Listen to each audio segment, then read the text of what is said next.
Merci à tous d'être venus ce soir, malgré les différents aléas, que ce soit le Covid, les grèves, la tempête, et puis le fait qu'on ait organisé un peu au dernier moment. Merci à tous d'être venus ici ce soir. Vous allez pouvoir découvrir un magnifique reportage, plein de belles choses. Profitez-en bien. N'hésitez pas à continuer à parler de la voie romaine autour de vous, car plus on en parle, plus on sera entendu. Et n'hésitez pas aussi à continuer à écrire vos lettres. Je ne sais pas si tout le monde l'a écrite ici, je vise personne, mais je sais que certains n'ont pas encore écrite, donc n'hésitez pas à écrire vos lettres, c'est vraiment important. Je vais laisser la parole à Victoire qui va... Ah non, je laisse pas la parole à Victoire. Du coup, je vais vous laisser regarder le documentaire.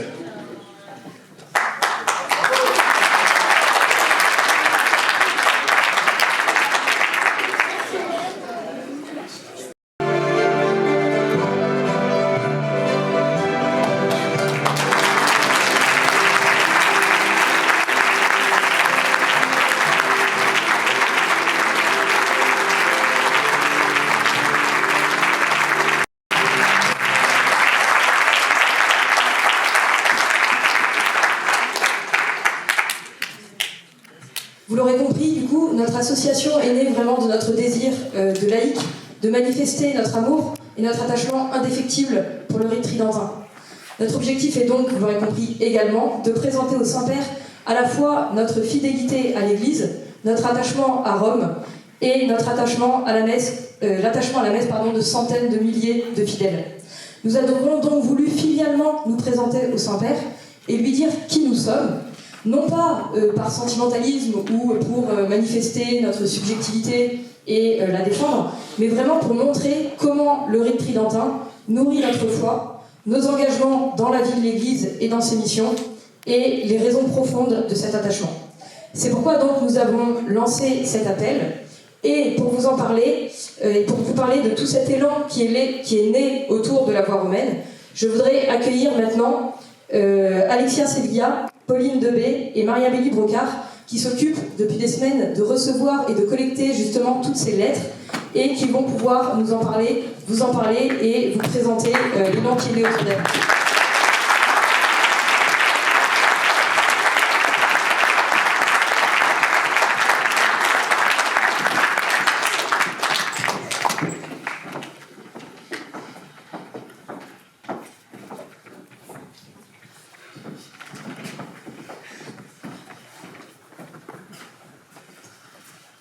Merci beaucoup à vous trois donc d'avoir accepté de prendre en charge cette grosse responsabilité de vous mettre en contact avec les gens qui acceptent d'écrire à la voie romaine et de récolter ces lettres pour pouvoir après les mettre dans ce coffre qui sera acheminé vers Rome par les mères de prêtres. Alors vous avez reçu du coup depuis quelques mois justement de très nombreuses, des centaines de lettres, vous nous direz peut-être, et donc de toute la France et même pour certaines de l'étranger. Est-ce que vous pourriez nous dire un petit peu d'où viennent essentiellement ces lettres? Quelles sont les personnes qui ont répondu à cet appel, justement, qui ont été touchées par cet appel de la voie romaine? Alors, nous avons déjà 1500 personnes qui nous ont écrit. On espère qu'il y en aura au moins le double d'ici l'arrivée des mamans à Rome. Ces lettres, elles viennent de toute la France.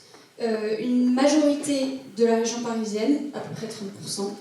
Et puis après, il y a deux régions qui se sont un peu démarquées. C'est l'Est, avec une paroisse à Strasbourg qui s'est particulièrement mobilisée, et la Bretagne et le Finistère. Et après, c'est réparti vraiment dans toute la France. Nous avons aussi eu des lettres de l'étranger, beaucoup de lettres de l'étranger, entre 200 et 300. Beaucoup des États-Unis. Mais en fait du monde entier, d'Argentine, du Mexique, d'Italie, une lettre de République démocratique du Congo, voilà, et puis de l'Europe, de la Pologne, de l'Allemagne. Enfin, c'est très touchant de voir que finalement ce motu proprio a touché des catholiques dans le monde entier. C'est pas uniquement une question qui est française. Voilà, on a reçu des lettres du monde entier. Après, on avait donné la possibilité aux gens de nous écrire soit par mail, enfin d'envoyer leurs lettres soit par mail, soit par voie postale. Donc, on avait réparti les trois adresses pour avoir une gestion plus fluide. Et un tiers des lettres sont arrivées par mail environ, le reste par lettres. Et ça aussi, c'est très touchant parce que toutes ces personnes qui ont pris quand même le temps d'écrire alors que notre société n'écrit plus, voilà, il y a quelque chose de beau. Ces lettres, elles témoignent de la diversité des gens qui sont attachés au rite tridentin. Une grande majorité, presque 60% environ, sont des gens qui sont habitués à aller très régulièrement à la messe tridentine. 40% sont des biritualistes, si on veut, enfin passent en tout cas très facilement d'une forme à l'autre et n'assistent pas forcément tous les dimanches à la messe tridentine. Dans ces lettres, on a aussi eu énormément de témoignages de conversion, de gens qui racontent que leur conversion est venue par cette liturgie. Et nous avons aussi eu un peu moins de 20 lettres de gens qui carrément expliquent qu'ils ne sont pas du tout touchés par la messe tridentine, mais qu'en fait, pour la liberté, enfin voilà, ils veulent la liberté des rites et ils réclament, enfin ils demandent au Saint-Père de conserver le rite tridentin. Ces lettres ont été écrites par des gens qui ont entre 6 ans et 94 ans, voilà, de tous les âges, et avec une grande majorité de parents qui ont de jeunes enfants. Voilà, il y a eu beaucoup de parents qui entre 30 et 45 ans. Voilà un petit peu pour le tableau de ces lettres. Merci beaucoup. Et du coup, est-ce que la lecture de ces lettres vous a touché? Est-ce qu'il y a des éléments que vous avez trouvés particulièrement beaux, que vous pourriez nous partager? Évidemment, elles étaient toutes pour la plupart vraiment très belles et très émouvantes. Toutes les personnes en fait parlent avec leur cœur, avec passion, nous livrent le cheminement de leur vie intérieure, évoquant avec de très belles formules la profondeur de leur foi. Ils racontent leur conversion qui est souvent radicale. Ils nous expliquent combien leur cœur et leurs âmes, ainsi que celles de leurs enfants, de leurs petits-enfants, sont attirés irrésistiblement vers l'Eucharistie et par cette magnifique liturgie. Donc ça c'est vraiment très beau de pouvoir lire avec des formules à chaque fois très différentes, très personnelles, voilà, cet attachement vraiment viscéral. Ils écrivent aussi avoir soif de ce silence, de ce recueillement, de cette beauté liturgique, et beaucoup déclarent ne plus pouvoir s'en passer aujourd'hui. Donc c'est vraiment une liturgie qu'ils aiment, auquel ils sont très attachés, et vraiment parfois ça peut vraiment particulièrement émouvoir. La deuxième chose qui m'a particulièrement touchée, moi, c'est qu'environ 99% de ces personnes sont pleinement engagées dans l'Église. Dans de multiples tâches, ils travaillent à établir le règne du Christ, à témoigner de leur foi, à aider les plus pauvres, les plus faibles, les plus démunis, à travers le catéchisme, à travers des maraudes, à travers des visites dans des maisons de retraite, le scoutisme, les conférences à Saint-Paul, enfin des multiples choses. Et du coup, qui sont la preuve, tout ça c'est des exemples parmi une longue liste. Et voilà, c'est la preuve flagrante de leur attachement et leur plein engagement au sein de l'Église. Et certains font ça, on fait ça toute leur vie en fait. Donc c'est quand même ça, c'est très très beau aussi. Et puis ils témoignent de leur fidélité au Saint-Père avec beaucoup de piété filiale. On sent que c'est vraiment de rester attaché au Saint-Père, c'est quelque chose qui leur est très cher. Ça leur tient vraiment à cœur, et malgré la blessure qu'ils ont ressentie, malgré leur peine profonde, ils expriment vraiment un attachement indéfectible aux successeurs de Pierre, et pour eux c'est quelque chose d'essentiel, et qu'ils veulent à tout prix garder. Et donc voilà, moi j'ai été vraiment bouleversée par certaines lettres, et rien que pour ça, je me dis que la voie romaine a du sens. Il nous donne envie de grandir et de progresser nous aussi dans notre foi en fait. Certains ont une foi tellement belle que... Merci beaucoup. Et du coup, on se demandait, est-ce qu'on pourra continuer à vous écrire, à la voie romaine une fois que la marche aura été lancée et que donc elle sera en route, est-ce qu'il y aura un moyen pour ceux qui n'auraient pas encore pu écrire ou qui n'auraient pas encore entendu parler du projet et qui voudraient pouvoir s'y associer, est-ce que ce sera possible? Alors oui, ce sera tout à fait possible. Il faudra même continuer pour qu'on ait encore plus de témoignages. En fait, de toute façon, l'association rejoindra les mamans à Rome, et à ce moment-là, on pourra déposer les dernières lettres qui seront arrivées. Donc n'hésitez pas, continuez d'écrire. Et par contre, à partir de fin avril, il faudra vraiment privilégier les envois par mail pour être sûr que ça arrive. Mais d'ici là, à vos papiers. Et par ailleurs, d'après ce que vous dites, donc, ces lettres constituent vraiment un recueil de témoignages inédits, d'une grande valeur. Est-ce que vous croyez qu'il y aurait une possibilité de leur donner une deuxième vie, peut-être après la marche, ou de façon différente, de trouver une façon de faire vivre justement ce mouvement de témoignage qui est né? C'est vrai que c'est quelque chose auquel on réfléchit depuis quelques temps. Ces lettres sont tellement magnifiques qu'on ne peut pas les garder pour nous. C'est vraiment un trésor incroyable de témoignages. Donc on réfléchit à éventuellement faire un recueil des plus belles lettres, évidemment en demandant l'autorisation aux auteurs, évidemment. Voilà, et puis voir ce qu'on en ferait, est-ce qu'on s'enverrait aux évêques, à tous les prêtres. Je ne sais pas trop, mais ce qui est sûr, c'est un sujet sur lequel on réfléchit. Et du coup, avec l'accord de leurs auteurs, justement, comme vous le disiez, mais est-ce que vous pourriez peut-être ce soir nous lire et nous faire partager quelques-unes de ces lettres? Alors, je vais vous lire une lettre d'une mère de famille, très Saint-Père, mère de famille de 8 enfants et épouse de militaire.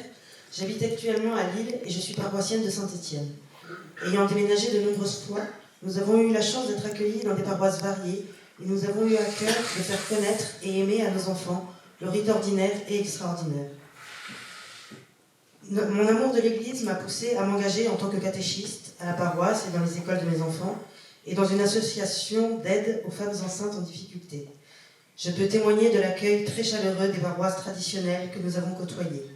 J'y ai puisé l'amour du sacré, une dévotion très vive pour la Sainte Vierge, un attachement indéfectible au pape. C'est dans la paroisse traditionnelle que j'ai appris à prier quotidiennement pour le pape.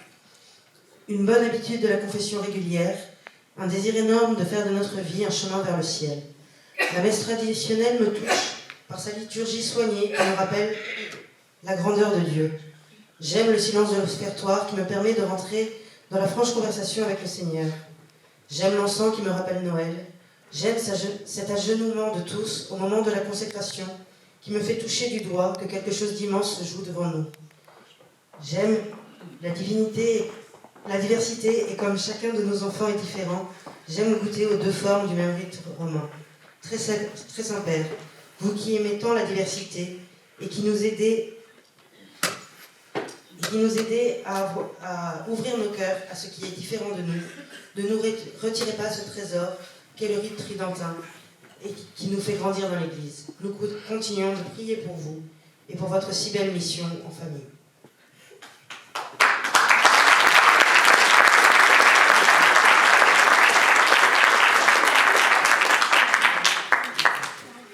Très Saint-Père, c'est avec le plus profond respect que je m'autorise à écrire à votre sainteté pour lui faire part de mon trouble à la suite de la parution du motu proprio traditionis custodes, le 16 juillet dernier, et des décrets d'application qui en ont découlé. J'ai 66 ans et j'ai perdu la foi en 1970, car j'avais été très perturbée par un prêtre qui avait soutenu durant son homélie que seuls les communistes étaient les dignes héritiers du Christ. Mon père nous avait fait quitter la messe et le prêtre nous avait quant à lui excommuniés en retour. Et un autre qui nous a affirmé qu'il ne pouvait affirmer avec certitude que Dieu existait. C'est beaucoup pour un gamin de 14 ans. Puis, il y a eu l'affaire Monseigneur Lefebvre, qui m'avait passionnée. Bien que devenu incroyant, j'en étais arrivée à la conclusion, qui n'a pas varié depuis, que Monseigneur Lefebvre avait commis une faute en ordonnant des évêques sans l'accord du pape, et donc qu'un catholique ne pouvait pas le suivre. Les années ont passé, en 1984, j'ai rencontré celle qui allait devenir mon épouse, fille de général, issue d'une famille catholique pratiquante, et elle-même très pratiquante. Lorsque je suis allée voir son père pour lui demander la main de sa fille, il n'y a mis que 3 conditions. Me marier religieusement, élever mes éventuels futurs enfants dans la foi catholique, ne pas être un frein à la foi de sa fille, ce que j'ai accepté partant du principe qu'à défaut de faire du bien, cela ne pourrait pas me faire de mal. J'ai donc commencé à accompagner tous les dimanches mon épouse à la messe. Les années sont passées et les 4 premiers enfants sont arrivés. En 1997, un dimanche, en l'église de la Madeleine à Paris, j'ai été pris d'une impérieuse envie de communier, ce qui ne m'était pas arrivé depuis 27 ans. J'ai cédé à cette envie et j'ai recommencé à croire. Néanmoins, je restais frustrée car il me manquait quelque chose, mais je ne savais pas définir quoi. Il y a 3 ans, j'ai pris ma retraite et j'ai voulu voir comment c'était une mestradie. Ce fut une très enrichissante expérience. J'ai alors compris que pour marcher droit, j'avais besoin de mes 2 jambes. La jambe ordinaire, qui met en évidence l'humanité de notre Seigneur, et la branche extraordinaire, qui met en évidence la déité de notre Seigneur. Depuis, mes progrès dans la foi ont été décuplés. Prier m'est devenu facile, me confesser aussi, et j'ai obtenu plein de grâces de notre Seigneur. Pourquoi, très Saint-Père, me priver d'une telle joie ? Permettez-moi encore, très Saint-Père, d'abuser de votre temps pour vous faire part de la façon dont j'ai reçu le motu proprio et ses décrets. Depuis ma conversion, je considère l'Église comme ma mère, et ses papes comme mon père, spirituel, cela s'entend. Ma mère, la vraie, lorsque j'avais 13 ans, au cours d'une dispute tonique entre elle et moi, car j'avais pris la défense de mon père dans un différend l'opposant à elle, m'a informé que ce dernier, lorsqu'elle me portait en son sein, lui avait demandé d'avorter, et qu'après acceptation de sa part, le projet n'avait pas pu aboutir car l'affaire était trop engagée, même pour des médecins suisses. La violence rédactionnelle du motu proprio et de ses décrets d'application ont réveillé en moi ces douloureuses questions. Qu'ai-je donc fait pour que mon père veuille me tuer et que ma mère y consente ? Pourquoi un tel rejet ? Où est l'amour de Dieu dans tout cela ? Ces questions qui parlent de ma situation familiale sont en fait en analogie avec celles que me pose le motu proprio. Pourquoi l'Église veut-elle me rejeter, tel que je suis, alors que je suis un de ses fidèles soutiens ? Très Saint-Père, je vous assure de ma fidèle prière pour vous, pour notre Église et tous ses prêtres.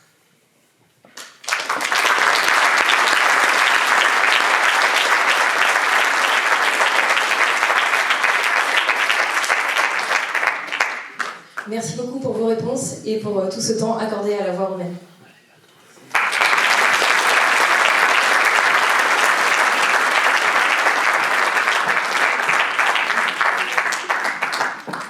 Nous voudrions maintenant accueillir et vous présenter nos 2 courageuses marcheuses qui ont pris la responsabilité d'organiser ce pèlerinage de Paris jusqu'à Rome, qui assureront ces 1700 km, qui accueilleront également les maires qui vont les rejoindre au fur et à mesure.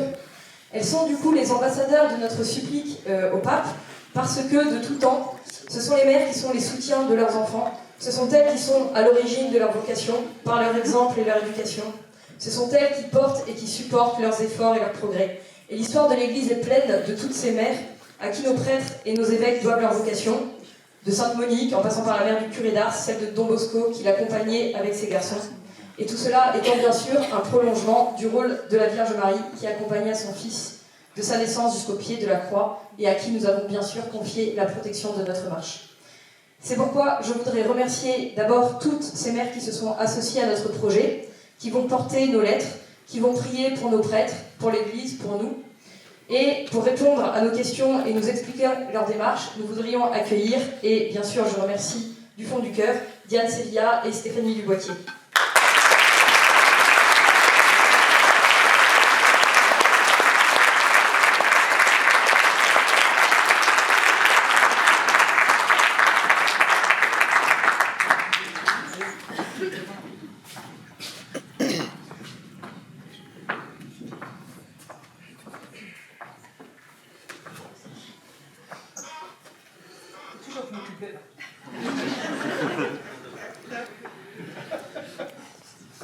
Alors vous avez toutes les 2 des fils prêtres à la Fraternité Saint-Pierre, au diocèse de Versailles.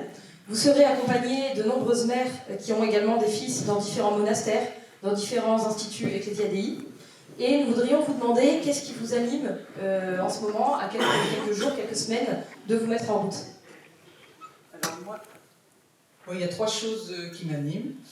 Tout d'abord, une action de grâce très profonde et intense, parce que on a reçu énormément communauté de prêtres traditionnels depuis une trentaine d'années, parce qu'avant on ne connaissait pas du tout la liturgie tridentine. Et voilà, donc sans cette rencontre, je pense que je ne serais pas là aujourd'hui déjà. Et puis, voilà, c'est un grand soutien spirituel pour toute la famille. Et puis aussi, grâce à elle, j'ai découvert la beauté et la richesse de cette liturgie. Déjà, voilà, ce qui m'anime en tout premier lieu, c'est une action de grâce. En second lieu, c'est un soutien inconditionnel à mes amis, mères de prêtres, qui célèbrent selon cette forme, selon le rite tridentin, particulièrement à Diane, à Anne, avec qui on a marché aussi déjà. Voilà, et donc je partage vraiment leur tristesse. Voilà, et mon fils n'est pas directement touché par M. Proprio, puisqu'il est prêtre diocésain, mais en famille, nous mesurons aussi nous aurons tous l'inquiétude et la blessure que ce M. Proprio donne à l'Église. Et puis en troisième lieu, je disais à Diane, voilà, c'est un petit clin d'œil du bon Dieu, parce que il y a 11 ans exactement, nos deux fils sont partis à pied à Rome, de Notre-Dame de Paris. Ils sont arrivés à Rome le 6 mars, d'ailleurs, le jour où on va partir. Et à l'issue de la messe de départ, d'envoi de petit pèlerinage, nous nous étions retrouvés sur le parvis et on s'était dit, eh ben, pourquoi pas nous? Bon, on les voyait partir avec leur sac à dos. On va peut-être faire la même chose.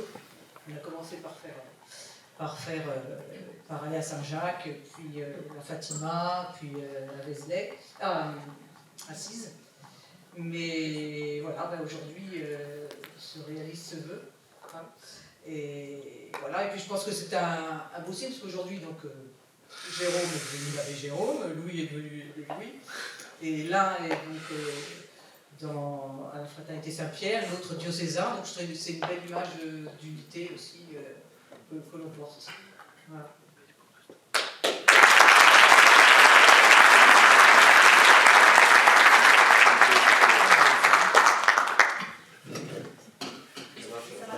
Non mais moi j'ai pas grand chose à rajouter en fait. Vous n'êtes pas animée? Si, je suis très animée, surtout après avoir entendu la lettre qu'a lue Alexia, qui, je dois dire, je pleure assez facilement, mais elle m'a tiré quand même vraiment les larmes, donc je me dis qu'il faut vraiment qu'on se batte et qu'on donne le meilleur de nous-mêmes. Et donc, ce qui m'anime, c'est un peu d'excitation quand même. Pas dire le contraire. Et un peu une grande interrogation sur ce qu'on va découvrir. D'abord, on va marcher avec des gens qu'on ne connaît pas. Il va falloir qu'ils nous supportent et qu'on les supporte. Voilà. Mais bon, au milieu des tempêtes, Dieu est avec nous. Donc, une grande foi dans notre entreprise, un peu folle, il faut le dire, mais on y va.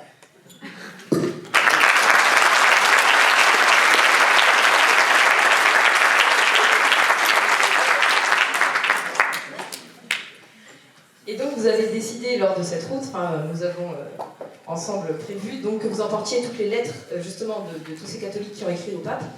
Est-ce que vous pourriez peut-être nous dire, développer davantage quel est véritablement le sens de cette démarche, c'est-à-dire comment pensez-vous, en tant que mère de prêtre justement, est-ce que vous pensez d'ailleurs, avoir une chance particulière de toucher le cœur du pape François? Bon, alors, donc, les catholiques attachés au rite tridentin nous ont fait confiance en nous confiant ces lettres. Donc, on peut pas faire autrement que d'aller les porter. Et on espère toucher le cœur du pape, car en fait, on va le voir avec comme des enfants, ça a été beaucoup lu, ça a été lu aussi, qui vont voir leur père, quoi. On va le voir en lui disant on ne comprend pas, on est inquiète, nos filles sont dans le désarroi, donc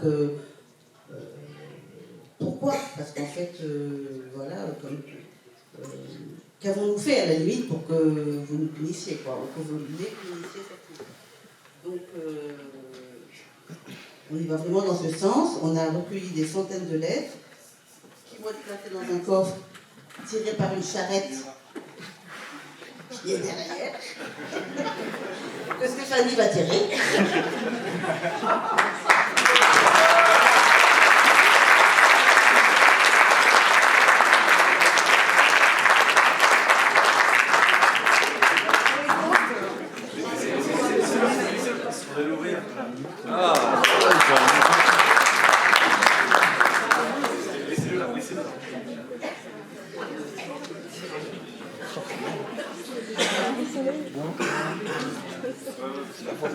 Donc les lettres seront dedans et donc on dira, voilà, on les porte, on va les tirer jusqu'à Rome et on veut offrir au Christ la fatigue qui va résulter de notre marche, en espérant que ça portera du fruit auprès du Saint-Père. Et aussi, je dois dire, on espère qu'il sera touché, peut-être plus par les 1000 km qu'on va faire, dans la neige, la froidure, la pluie, les loups, peut-être. Une expérience récente. 56 jours de rosaire. Non. Donc 56 jours de rosaire, ça fait 11 200. Je vous salue Marie, par pèlerine. Donc s'il y a une moyenne de 12 pèlerines par tronçon, ça fait environ 135 000. Je vous salue Marie. Donc avec tout ça...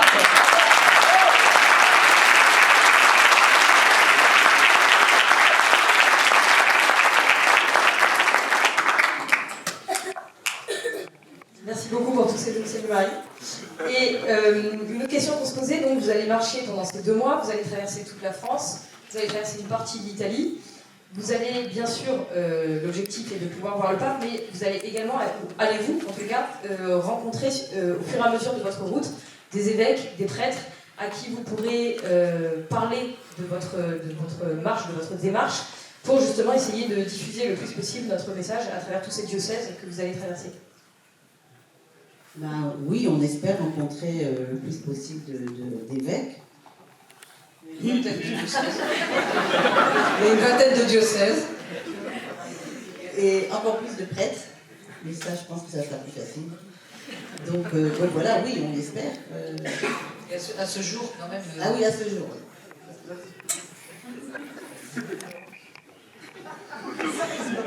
Non, à ce jour, on a l'assurance de la présence de Monseigneur Ray, donc du diocèse de Toulon.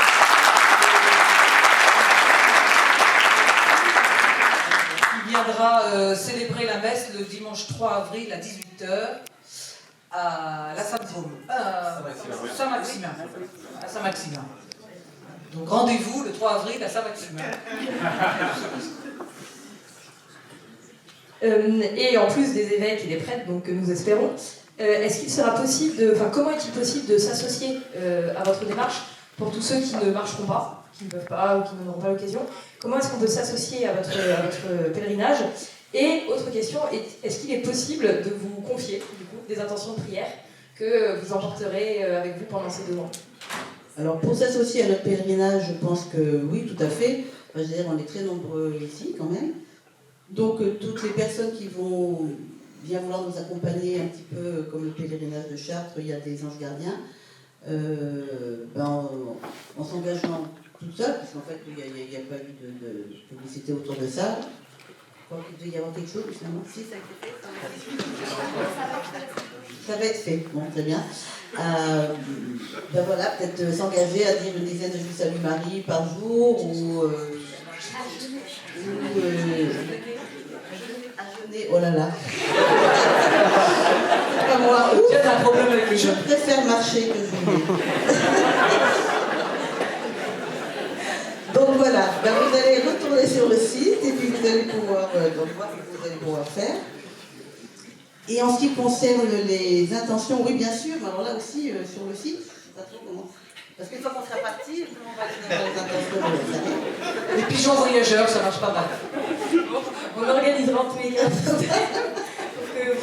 que tout le monde puisse vous envoyer ces intentions de voyage. On les confier oralement, ceux qui nous connaissent, ou nous envoyer des petits messages. Sur la boîte mail. Sur la boîte mail. Sur la boîte mail De la voix romaine. de la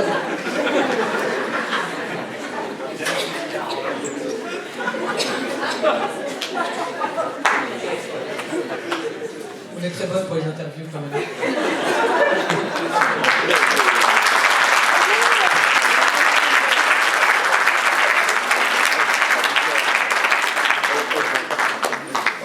Alors, une question qui n'est pas d'organisation mais plus personnelle. À quelques jours du départ, est-ce que vous avez des appréhensions ou bien à l'inverse des espoirs particuliers? Même pas peur. Et moi, ma dernière appréhension vient d'être levée. C'était d'être ici. Ça y est, maintenant. Et après, je vais citer une phrase qui me porter quand même, une phrase de Charles Péguy qui a dit « Nos fidélités sont des citadelles ».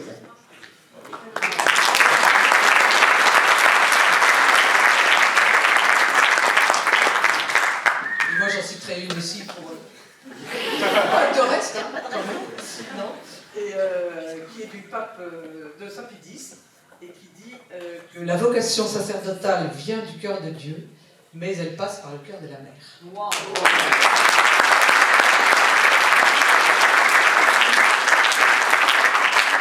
Et notre espoir, la carcasse tienne. Merci beaucoup, merci pour vos réponses et puis merci surtout pour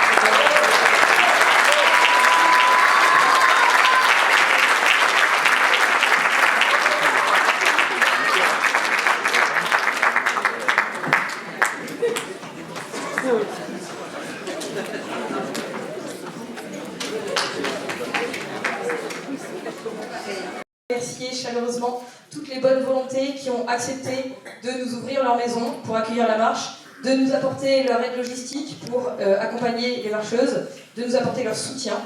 Et pour vous présenter donc ce bel itinéraire qu'ils vont emprunter, nous accueillons maintenant Stéphane, qui, avec Arnaud et Franck, a préparé justement ce long et grand chemin.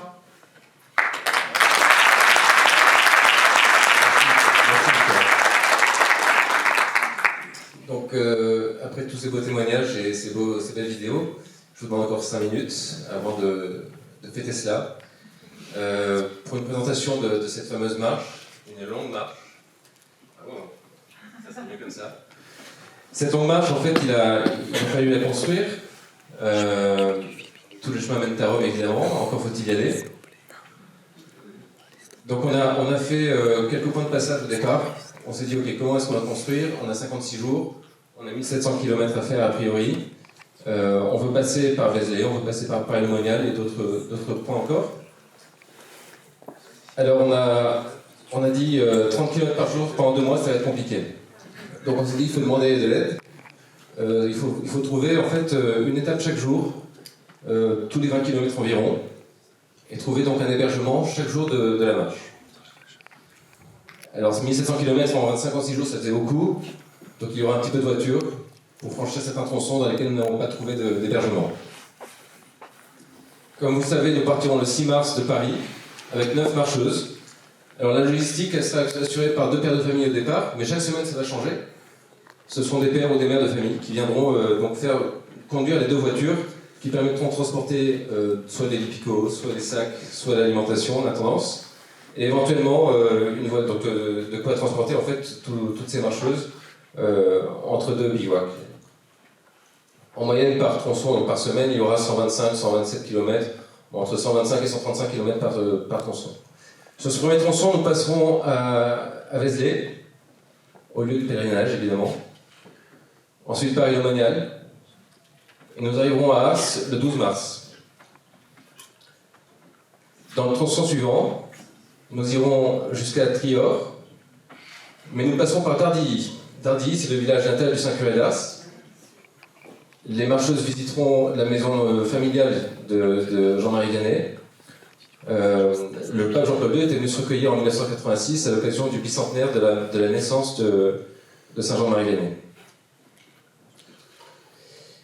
Le tronçon suivant nous amènera au Barou. Alors les marcheuses passeront par Bolène. Pour ceux qui ne connaissent pas forcément, c'est là où se trouve le couvent des martyrs d'Orange, des bienheureuses martyrs d'Orange. Une fois au Barou, elles sont reçues par le Père Abbé. Elles auront donc un entretien avec lui et elles auront également une présentation de la vie monastique. Petite animation spirituelle, petite pause le dimanche, avant de repartir sur le tronçon suivant, en direction de Saint-Maximin à Sainte-Baume, où là, elles passeront 2 jours également. Petite pause au bout de 4 semaines 4 ou 5 semaines de marche. Elles auront donc la messe le dimanche soir avec Monseigneur Bray, en la basilique Sainte-Madeleine de Saint-Maximin à Sainte-Baume. Tronçon suivant jusqu'à Cotignac pour une arrivée le 9 avril. Puis vers Nice, à Nice où elles auront le Triduum Pascal. Donc elles y passeront 3 jours et elles pourront bénéficier de l'accueil de l'Institut Christ-Roi Souverain Prêtre pour ce Triduum en l'église Saint-Jacques-le-Majeur. Ensuite on rentre en Italie et là c'est un peu plus... pour l'instant on n'a pas encore de bivouac. Donc il est prévu d'arriver dans la région de Florence le 23 avril. Alors je dis une bêtise parce qu'en fait l'ICRSP nous accueille déjà, en tout cas a prévu de nous accueillir. On est en train de caler la date à un jour près autour du 23 avril. Et ensuite il reste tous les autres jours de la semaine pour lesquels nous n'avons pas d'hébergement. Pour arriver jusqu'à Rome le 30 avril. Et une audience privée éventuellement. Alors donc la marche, ce sera 1037 km à pied, 1050 en voiture, 56 jours à marcher et prier, 53 familles ou communautés qui vont accueillir les marcheuses,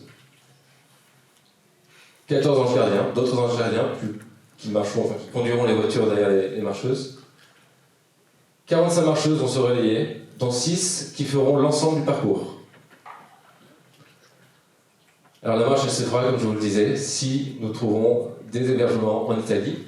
Enfin, elle se fera quoi qu'il arrive, mais il manque encore ces hébergements en Italie. Nous comptons toujours sur votre aide et sur tous vos réseaux pour nous apporter des solutions. Donc un grand merci à tous, déjà pour votre attention et votre soutien. Vous pourrez évidemment venir accompagner les marcheuses dès qu'elles passeront dans votre région, n'hésitez pas. Venez passer une journée avec elles.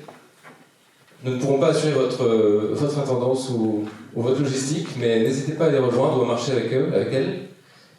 Et à la fin, évidemment, ça serait sympa de venir les accueillir à Rome le 30 avril. Une petite aide d'honneur sur le parvis de Saint-Pierre. Voilà. Et maintenant, il n'y a plus qu'à.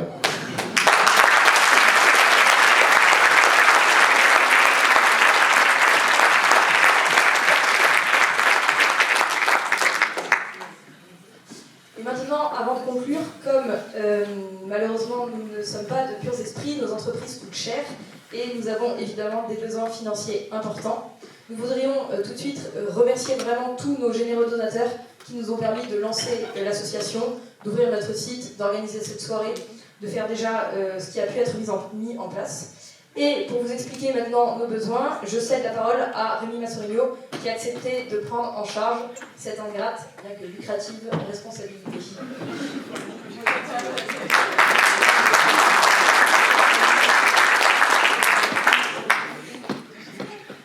Bonsoir à tous, merci Victoire. Donc effectivement, un immense merci au nom de la Voie romaine à tous les donateurs. Il y a plusieurs centaines de donateurs qui se sont manifestés. On a aujourd'hui récolté plusieurs dizaines de milliers d'euros. Comme l'a mentionné Victoire, l'aventure a un certain prix. Ces magnifiques témoignages et films que vous avez vus ont un coût. Aujourd'hui, nous sommes à la recherche d'un montant de l'ordre de 30 000 euros pour pouvoir boucler notre périple. On demande déjà aux mamans de marcher 1000 km, on ne va pas leur demander de payer en plus. Donc on essaye de leur faciliter Ah, en plus elles vont payer. Oh, c'est pas vrai.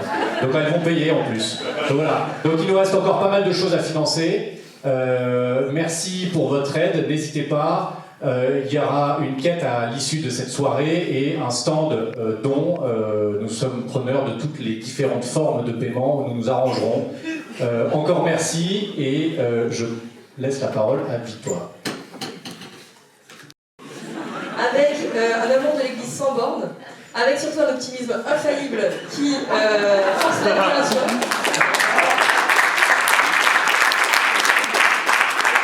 D'un revers de main les doutes de ses proches et qui a surtout la chance d'être mon cousin, lequel Benoît Sévilla.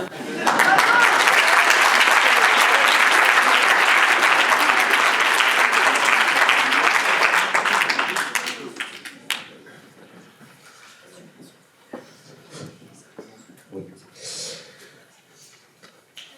Alors, je vais mettre mes feuilles dans le bon sens. Chers amis, pour conclure cette belle soirée, je tenais à vous remercier d'être venus si nombreux.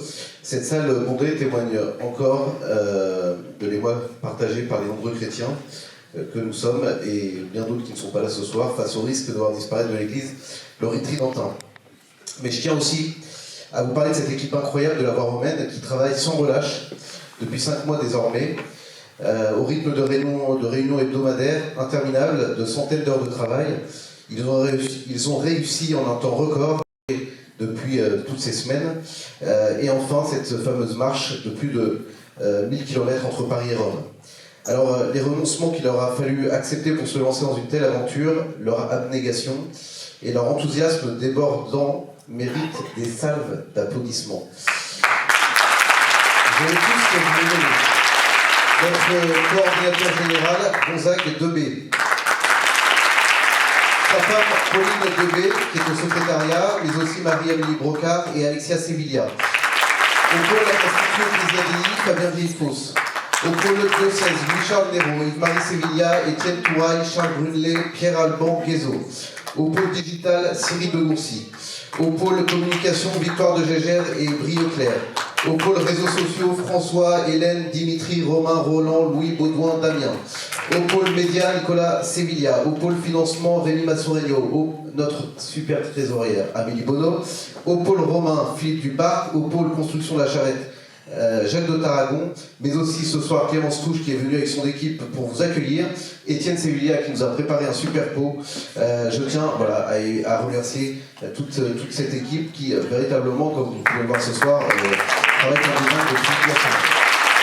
Donc, je n'ai pas oublié les valeureuses marcheuses, mais je tenais à adresser distinctement ce message particulier à Stéphanie Duboitier et Diane Sevilla qui ont construit avec nous ce projet pas à pas. Sans elles, cette voie romaine n'aurait pu exister et nous leur en sommes tellement reconnaissants. Après cet exigeant travail de préparation, elles vont désormais s'élancer vers Rome et entamer cette longue marche avec toutes ces magnifiques mères de prêtres. Leur énergie, leur enthousiasme et leur foi font notre admiration. Comme vous vous en doutez, il faut aussi avoir un caractère bien trempé pour se lancer dans un tel périple, vous l'avez vu devant vous.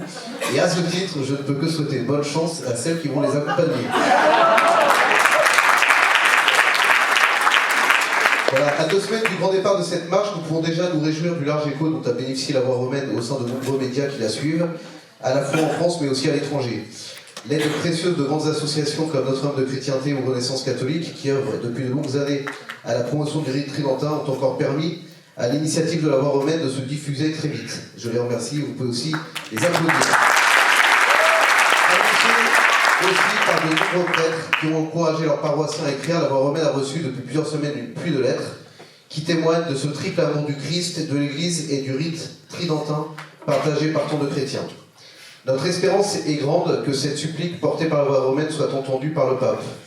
Nous ne pouvons pas en effet vous cacher que la préparation de cette marche nous a confrontés brutalement aux conséquences immédiates du motu proprio et accru notre profonde inquiétude. Nous avons en effet observé un sentiment de malaise et d'inquiétude au sein de l'Église qui conduit des évêques, des supérieurs de congrégation, de nombreux prêtres à nous encourager tout en renonçant à un soutien officiel, craignant que cela ne puisse nuire à leur ministère ou à leur communauté. Nous avons été souvent un peu seuls. Pire encore, nous avons été confrontés parfois à des réactions d'une très grande hostilité. Alors je sais que je ne vous l'apprends pas, mais donc il est déjà presque impossible d'assister en France à des messes de Saint-Pie V en dehors des paroisses dites personnelles ou confiées aux instituts ecclésiastiques depuis quelques semaines. Et d'ailleurs, ça ne nous permet toujours pas aujourd'hui de vous annoncer que notre voie romaine s'élancera le 6 mars prochain, mais nous ne lâcherons rien. Et nous vous annoncerons le lieu du départ, que nous espérons être un beau lieu sur nos réseaux sociaux, évidemment par mail. Cette voie romaine, voilà. Mais nous ne lâcherons rien et nous avons, heureusement pour nous, une véritable pépite qui se trouve dans ce coffre, la pépite de la foi qui a été exprimée avec tant de profondeur, d'humilité, de piété fidèle à l'égard du Saint-Père et d'amour de l'Église. Une pépite qui permet de rétablir la vérité sur les si nombreux engagements des chrétiens attachés à la liturgie traditionnelle dans la mission de l'Église. Une pépite qui va mettre en lumière la lourde injustice qui s'apprête à laisser sur le bord du chemin des centaines de milliers d'âmes brisées. Cette voie romaine, c'est finalement la rencontre inattendue entre deux générations. Ces mères qui ont donné à l'Église ces trop rares et si précieux pasteurs et leurs enfants, nés dans un pays déchristianisé, dans lequel leurs amis, et même souvent leur propre famille, ont délaissé depuis longtemps toute pratique religieuse, dans lequel les campagnes sont des suites de déserts spirituels privés de prêtres, dans lequel, enfin, certaines églises tombent en ruine, dans l'indifférence générale, puisque désormais, 98% des Français n'y pénètrent plus. Cette génération, la nôtre, qui a eu la chance de recevoir ce trésor de la foi, c'est à qui elle le doit, à ses parents bien sûr, mais aussi à ces nombreux prêtres qui ont accompagné ses joies quand ils riaient, qui les ont consolés quand ils pleuraient, qui leur ont tenu la main quand ils vacillaient, et qui surtout leur ont fait goûter à la douce joie des enfants de Dieu.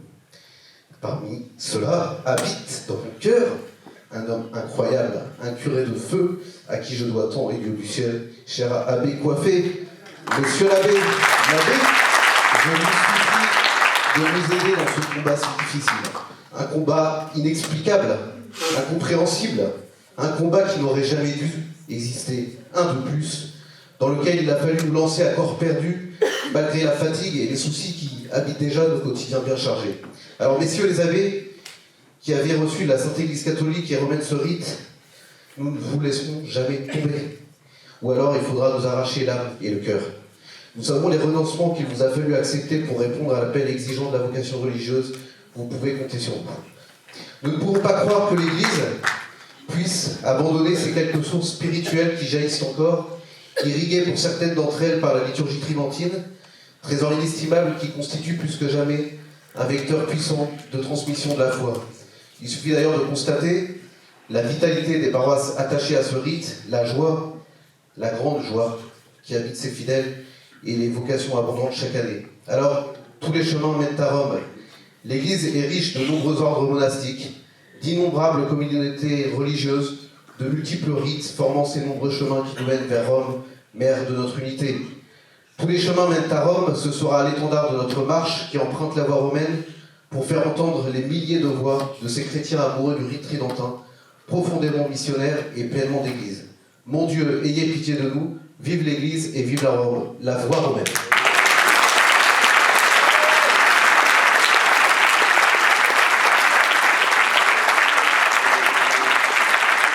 Voilà, passé ce moment dévotion, il y a beaucoup de fatigue accumulée.